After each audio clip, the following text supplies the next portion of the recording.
Welcome everyone to Feelin' Film. This is Aaron White here on the ground in Park City, Utah for the Sundance Film Festival 2024.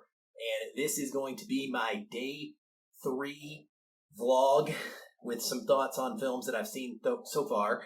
I still do have one more movie that I'll be hitting up later this evening. That is the world premiere of Love Lies Bleeding, which I believe has been picked up by A24. It's a Kristen Stewart vehicle, and I am really, really hyped for that one, but wasn't going to be able to get a video out after I get home at midnight again. I need to continue to try and get some sleep. So I wanted to talk about these 3 films that I've seen today so far and share with you what I think. First up was a movie called LittleDeath. This is a feature directorial debut. In fact, all 3 of the films that I'm going to discuss today are. This one, the director, and forgive me for not having names handy right now. I don't have notes in front of me. But the director has worked on music videos previously for Olivia Rodrigo, to name one. And I didn't know anything about this movie going into it. Essentially, what it ends up being is 2 very distinctly different stories, loosely tied together, both about the impact of pharmaceutical drugs on our society.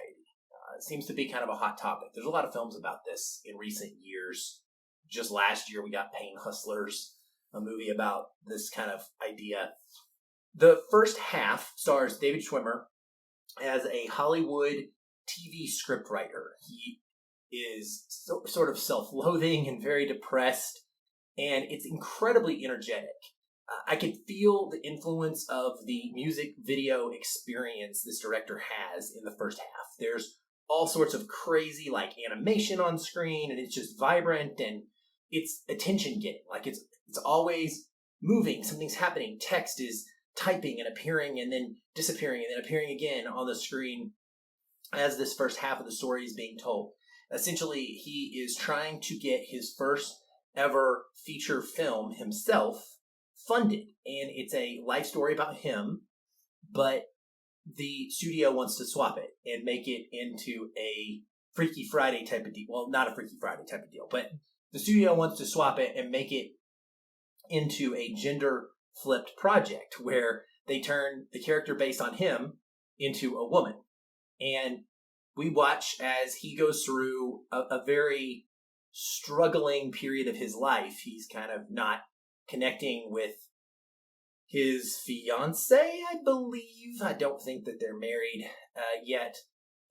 And they're supposed to be going on a vacation soon. And he has all sorts of prescription drugs that he takes and is also being prescribed oxycodone that he doesn't take.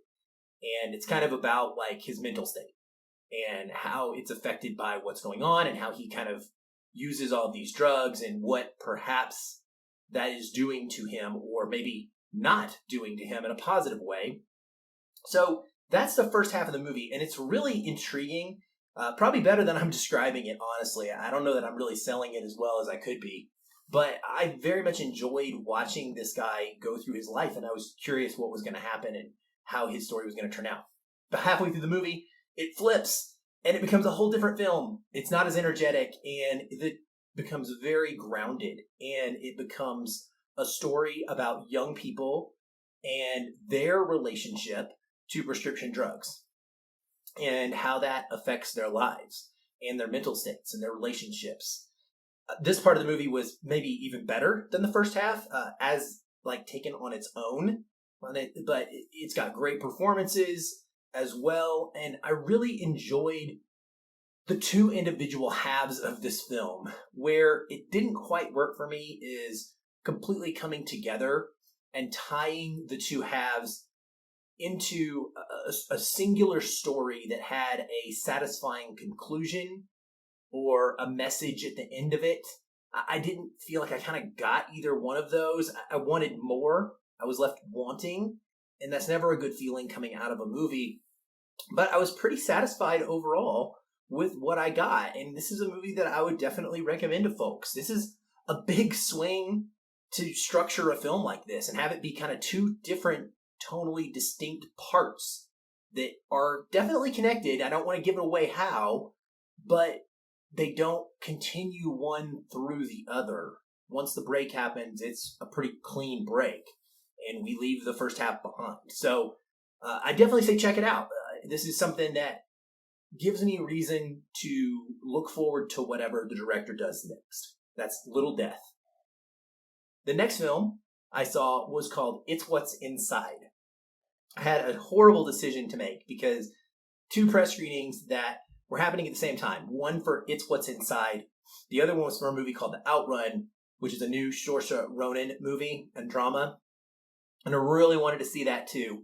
But last night was the premiere of It's What's Inside, and people came out of it just absolutely buzzing. My roommate wouldn't tell me anything about it. He said I needed to go in cold and experiencing it without any preconceived notion of what it was going to be about. And so that's what I did.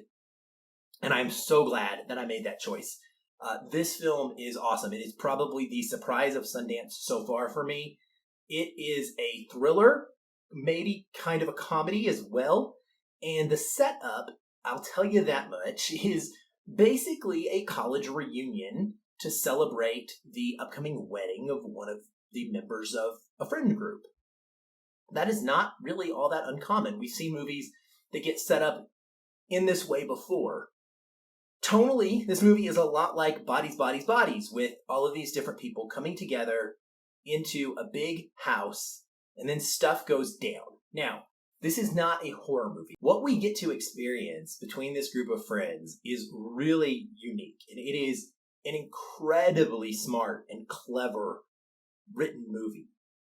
It's got like a sci-fi, gamified twist to what takes place, and essentially puts them in a situation where they are uncertain of each other's identities, and they make choices that maybe they wouldn't otherwise make if they thought that the other ones in the group knew who they were. And that's as much as I'm going to tell you, because it is an absolute blast. The movie has fantastic color grading to help really sell a particular gimmick that it is using. And this gimmick could have gone so wrong. But this is where I think the director has just an immense amount of talent. I think his name is Greg Jardin. And I'm super hyped to see whatever he does in the future, because he manages to keep it like on a tightrope the whole time. And you are just so engaged. It's so funny. It's so much fun. It's so exciting. It's got twists at the end that you don't see coming. It's got a twist in the middle that you don't see coming, that throws everything out the window and puts the characters in a whole new situation that they have to navigate. And when you come out of this movie, you are just on a high. And not only are you just on a high, sorry if my light just turned off, my ring light just died on me, so hopefully you can still see me. But the movie leaves you in a place of reflection. I walked out of it and I started looking around me at people walking next to me, and I thought to myself, what would I do if I was in the situation these characters are put in? Would I want to take advantage of some of the opportunities that they're presented with? So It's What's Inside is incredibly unique. It's a little bit of a genre twist on a movie that you may have seen before, but it does not go in a direction that you've ever seen before. So I highly recommend it if you're still in Park City or in Salt Lake City and you have an opportunity to go see It's What's Inside. Make it a priority. Otherwise, mentally note that name, because it's going to get picked up if it hasn't already. And when it gets a theatrical release, you need to go see it, and you need to not watch a trailer. Don't watch a trailer. Don't listen to anything or read anything more than what I've told you here. This is the bare bones amount of information you need. Go see it. You'll be glad that you didn't have any knowledge going into it, because it will be a better experience that way. Last on the list for today was Handling the Undead. This is an international film that is a lot like a mood piece. It runs a little over an hour and a half, and the first 50 minutes of the movie is very slow moving. The whole movie itself features incredibly minimal dialogue and minimal character interaction. It takes place in Norway and essentially is a slow build-up to a post-apocalyptic type of story where the dead come back to life. But it is shot and told in a way unlike pretty much you may have ever seen before. It follows families, one of which is a mother and her elderly father who are going to be reunited with a passed away son. It follows a man and his two children who lose their mother, the wife and mother of those two kids. And we have an elderly lady who is reunited with her elderly partner. And we just take some time slowly going through the motions with each of these characters. It is the definition of a slow burn. And it ramps up to something that is probably leading in the direction to be more of a traditional zombie apocalypse type setting. But it never quite gets there. This is like if we got to spend time with individuals who attempted to bring these dead folks back into their lives before they turned and became flesh-eating zombies. That's what the movie is exploring. And it's intentionally going at like the emotion of this situation and how we might handle the chance to come back and spend more time with someone that has passed away and that we have lost. And these groups of people that we witness kind of handle it in a different manner, each of them a little bit, and we watch them and see their reactions with, like I said, very little dialogue. I was not a big fan of this one. This is a vibe movie where you really got to lock in. You got to be awake. It has a really fantastic score, and I do appreciate like the cinematography that is used. It looks haunting throughout. I don't think I would use the word horror film. Haunting is just a much more accurate description of the tone. It's almost like a mystery with them trying to figure out what happens. But I had a hard time staying awake with this movie. And while I am appreciative of what it was going for, I needed more character-driven action, and I needed more dialogue and conversation, because while I think on one hand it's trying to be very grounded and realistic and in a place of a home and how this would happen on like an intimate level, the lack of dialogue and the lack of anything actually taking place outside of these folks dealing with this one situation made it kind of feel not realistic to me. So I'm mixed on Handling the Undead, but since it's Neon, it'll probably get a release at some point in theaters in the US. If not wide, it'll at least get a limited run. They usually do. So that's my thoughts on that one. And that's it for my Day 3 Sundance report. I hope you're enjoying following along with my journey. And please, by all means, follow me on Letterboxd or on Twitter, whatever they call it now, X, to get my up-to-date and up-to-the-minute reactions for each film that I see. Thank you guys. I appreciate you.